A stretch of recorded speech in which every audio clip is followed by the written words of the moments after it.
Hi there. I am out enjoying this amazing sunshine. I hope it's a beautiful day where you are, because I couldn't resist it. So I want to talk today about love. In an interesting way, really, I want to talk about the disguises of love. If you're like me or anybody else, from time to time in your life, you may have confused love with other emotions, love, or with other actions even, coming from yourself or coming from others. And there's two disguises of love that I want to talk about. One is control and one is need. And when we say that, love, control, need, it's clear how differently these things are. But when we're in a relationship or when we're in the act, sometimes it's not so clear.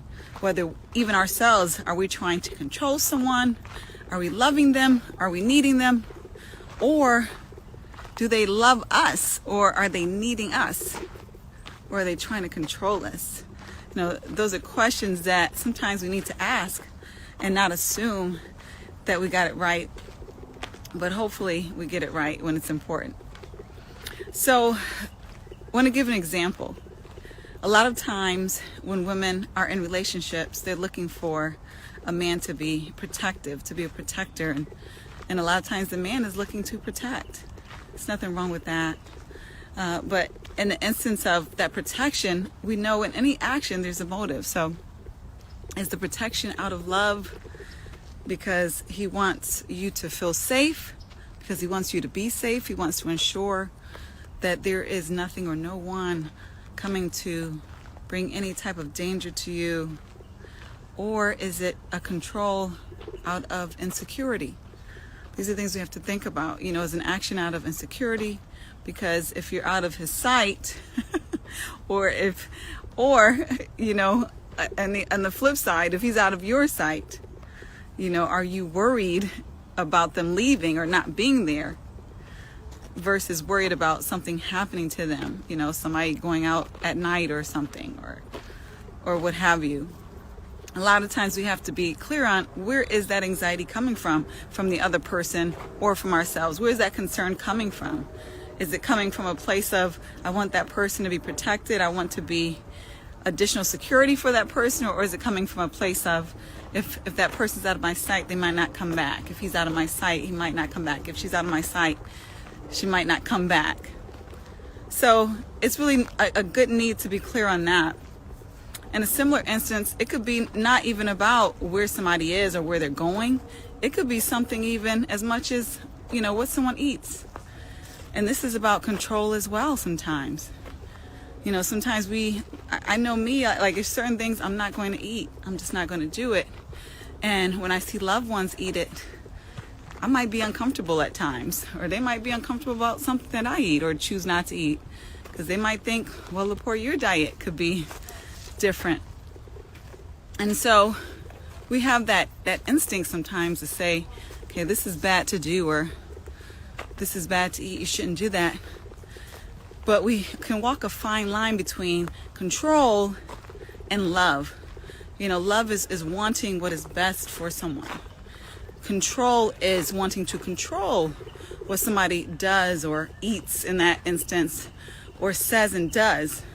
And control isn't always from a place of love. Sometimes control is about us feeding our ego as far as what we believe is appropriate, is apropos, accurate to happen. And it has less to do with the other person than ourselves, or vice versa. Somebody may try and police what you eat or what you wear.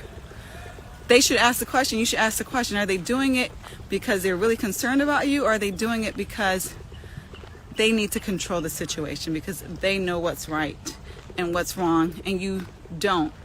Now, it's different, of course, when people giving you feedback, giving you input, people who you love, who you trust, who love and trust you, saying it, even the way they say it, the way they gesture it, is going to give you some information as far as where it's coming from, if it's coming from a loving place. Have you considered if you wear this, or have you considered if you eat that, this is what I read. versus you should not do that, don't do that. That doesn't make any sense. So the way we use language indicates our perspective and what we're trying to convey. If we're trying to convey care and concern, or are we trying to convey righteousness and controlling? All of that obviously is an input to our language, because communication, as we all know, is 65% nonverbal. So it's only that 35% which is about what we're actually saying. And so we can read regarding what people's motives are by those other aspects of communication beyond what they're saying. So we talked a lot about the control piece and how sometimes control can be confused with love, like, oh, he must love me, he doesn't want me to go anywhere. Or she must love me, she doesn't want me to go anywhere, she must really care about me, or they must really be insecure and desperate. On the flip side, love can be also confused with needy, and ways, there's some overlap there with neediness, neediness, or how much somebody needs you. And we all need people in different ways, don't get me wrong. We all need people. That's how God created all of us, is to need people. But we want to be clear regarding our actions and how we connect to people, and if that connection is out of a need, or is that out of love. Sometimes, some people only want what's best for another person if they're with them. And then if they're not with them, oh, well, they can go to HELL. You'll hear people say that. If someone leaves or what have you, they're not in that relationship, then they wish the worst for them. That's not love. So love, if it's real love, it shouldn't be based upon you're with a person and that's when you want what is best for them, or because they're doing what you want them to do, that is when, you want what's best for them. And if they're not in agreement with you, or if they are choosing, to not be there, then you want what's worse. That's not love. Sometimes we need people, sometimes we need the company, sometimes we need aspects of their personality that we may not have. They might bring out something in us that we can't bring out. There's different things that people want. Some people, it's as superficial as cooking. Someone needs someone to cook for them, or needs someone to be the assertive one for them, or needs someone to financially provide. There's all different types of needs that we have. And sometimes people are attached based upon those reasonings that are based upon need. Whereas love is more about what is best for that person, and how are you going to look into the best interest of that person, even if it's different from your own best interest. That's what love looks like. If you're a parent, or even family members who you really care deeply about, you can sort of imagine how easy it is to sacrifice for those individuals. If you're a parent, I'm sure you've sacrificed, you've given up, whether it's money or time or desires or what have you, for your children. And we don't even think about it, because that's how deep the love is, because their joy gives us joy. So that is what love looks like, but when it's a situation, whereas we really are relying on someone, needing someone in multiple ways, it's harder to now differentiate where does the love end and the need begin, and a lot of times they go together. But if it's a relationship that is largely driven based upon need and less about love, then that's where the challenge comes in, and that's where it gets very risky. So definitely want to talk to you about that. That's been on my mind, as far as just that disguise. I call it the disguise of love, because it's so easy for us to label love on so many things, so many different relationships, so many actions.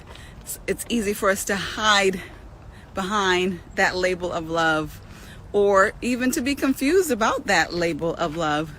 And so hopefully you're differentiating, distinguishing accordingly, whether it's distinguishing from need, from control, or from any other aspect of motivation that really isn't love, looking out for the best interest of that other person, which is really what love is. Is this in the best interest of that person?